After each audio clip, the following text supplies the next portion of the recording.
I think I might stumble over my words here a little bit because I pressed the button a little bit quicker than I meant to. Because usually when I'm about to go live, it's because something strikes me. I'm like, yeah, like I'm really passionate about what I'm about to say, and I need to share this right now. And I had that moment just now, and then I pressed play, and I was like, wait, I don't, I don't think I know how to explain this, but I'm gonna give it a shot. We're gonna wing it here. Here we go, winging it. And I feel like I'm whispering because I'm in a coffee shop, and I don't want people to hear me, even though it's live on Facebook. Yeah. Okay. Well, okay. So, what kind of lover are you? So it's like, I don't know. We talk about our relationships so much all the time. It's like, I was just talking to one of my best friends earlier, and I was just like, did you ever notice I never called you and was like, oh my God, like, not being able to take care of myself is so hard, or not being able to walk is so hard. I was like, no, I always called you about freaking love drama. Like, always. That's just like, I love on Eat, Pray, Love. I feel like I've been quoting that movie a lot lately. But I love when she's just like, was talking about reporting and how these reporters interviewed these women in Cambodia who were like, went through these like massive like genocides and death and like this crazy stuff. But like what they wanted to talk about was their relationship. Like we're obsessed with love. We're a society obsessed with love, and there's such a good reason for that. It's because love is awesome, but we all have so much love that we want to give. We also want to be loved. It's just a human basic need. And when it comes to love, it's like it sucks whenever you feel like you're being loved conditionally. I love that meme or that quote or whatever somebody really smart said, some brilliant like guru. Was it Rumi? I don't know, but it's just like, how nice is it that the sun loves the earth and loves everyone on the earth like so unconditionally that like no matter what happens down here on like no matter how much COVID is running around, it's like the sun still rises every day. Like that's like real unconditional love. Really, really cool and special. And unconditional love is really special. It's hard. It's really hard. It's hard to both love someone else unconditionally and also to receive unconditional love as well. Like it really is both hard. Like how many people when someone gives you like a real big compliment, you're like, oh, don't worry about it. Or like when you feel like super ugly and fat, you're just like, surely this doesn't look good. Like I'm looking at this right now and this is like a mess right now. Like who would want all this? Like it's hard both ways. And um, anyways, so but the what we all are really craving is that outlet of really loving someone with all our heart unconditionally, and that's like such a nice feeling, but we also want the same in return. Well, here's where I'm going to flip this now that we are all on the same page there. I talk to so many people who something traumatic happened in life. Like they're going through a divorce after 25 years. They just got diagnosed with cancer or autoimmune, or they're in a wheelchair, or they went paralyzed or whatever. And you've got that like, God, like I just want to get my life back. Like that feeling a little bit, which I've said this before, but it's like you can't get back something that you never lost. But anyways, so it's like you feel really down, and you feel like, God, like this breakup sucks, or like this disease sucks, or like I suck, or just shit sucks right now. And you're just like, man, like life just sucks right now. Well, here's where I'm going to tie these together.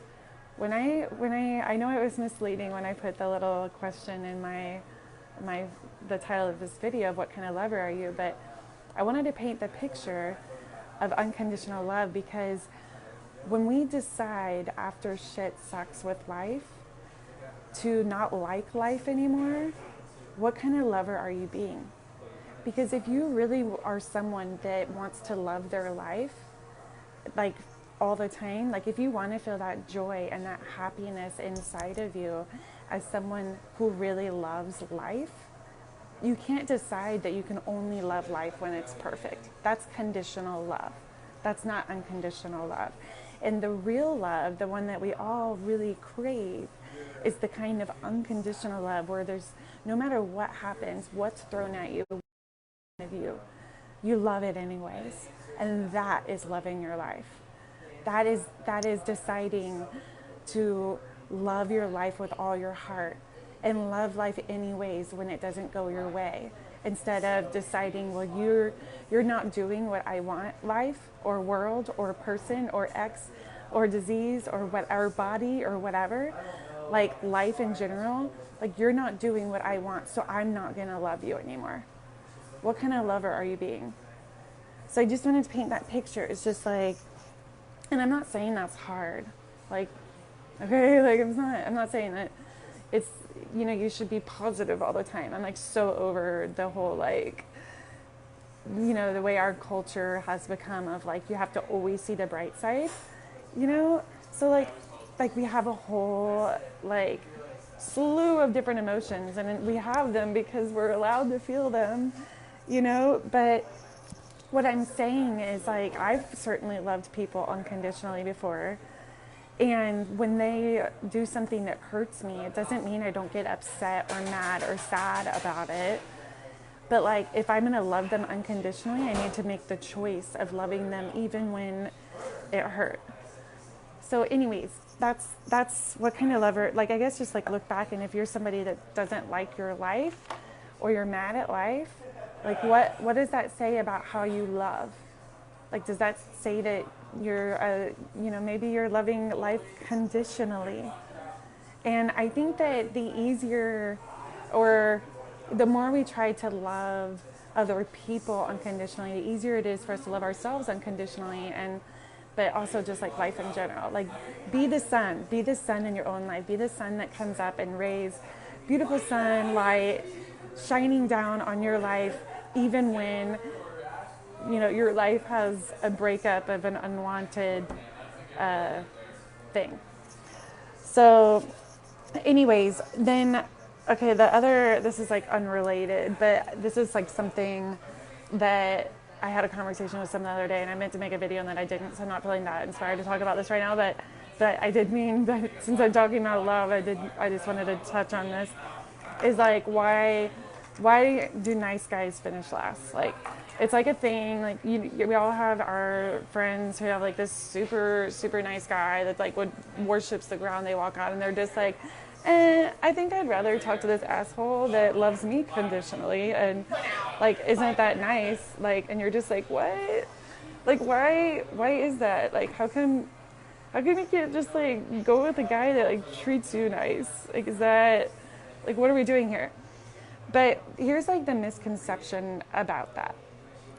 And the friend I was talking to, she's kind of like in that situation a little bit, but it's not that girls don't like nice guys. That's not the thing. The nice guy thing, in some situations, it's like, it looks like they're being nice, but what they're actually being is insecure. And girls or people, when you're in a situation where you're dating somebody that's insecure, they're scared of arguing with you, they're scared of being wrong, and I'm not saying this is all nice guys, I'm saying where you see people, you know, not wanting the nice guy, and this could potentially be the situation, is what I'm getting at. And this isn't even like every time, it's just like, this is a perspective that sometimes this is going on. Okay, so sometimes these guys or even girls, and go by the way, they're so nice, it's almost because they think they don't deserve to speak their truth or argue with you or tell you you're wrong. They just want you to like them. And so what happens when that goes down is that these girls, like, it brings out a masculine part of their personality. Like because the nice guy, you know, becomes submissive. They become submissive because of their insecurity. And, you know, just won't just like say how they feel or like demand, they don't think they deserve, you know, more, like deserve much or deserve more than they do. So they just will take what they can get. And that's not fun, or it's not that that's not fun. It's just like that when you're looking for a life partner, you want someone that brings out your favorite, the best qualities about you. Like, I personally love to date people when I feel like they get my jokes and I'm like, oh my God, I feel hilarious right now. Or when they bring out my like nurturing side, or when they bring out my like, you know, they challenge me where I'm just like, you're right. Like, I don't know why I'm wasting time just doing this or being insecure about this. Like, you're right. Like, you know, they help me step up. And if there's somebody that is a nice guy that I can walk all over, or everything I say, there's like, yeah, you're right. I don't feel like we're helping each other. And if they're that submissive, I feel like it's bringing out my like aggressive side, or like my masculine side, and I feel like I like a frustrated side or whatever. And that's not how girls want to feel. So anyways, that's just like a little perspective there, is that it's not that girls don't like nice guys. Like, I want to be with a nice guy. Like, girls do like nice guys. They love people with good hearts. That's a really attractive quality. They just want somebody that's confident, is the thing. Confident and can stand their own ground and be a partner. So that's my, I don't know, outlook on love today. But I have some like other things to talk about, but this video will be like 1,000,000 minutes long. So I'm gonna hang this up, and then I might go back live with some like autoimmune talk, sick talk. Bye.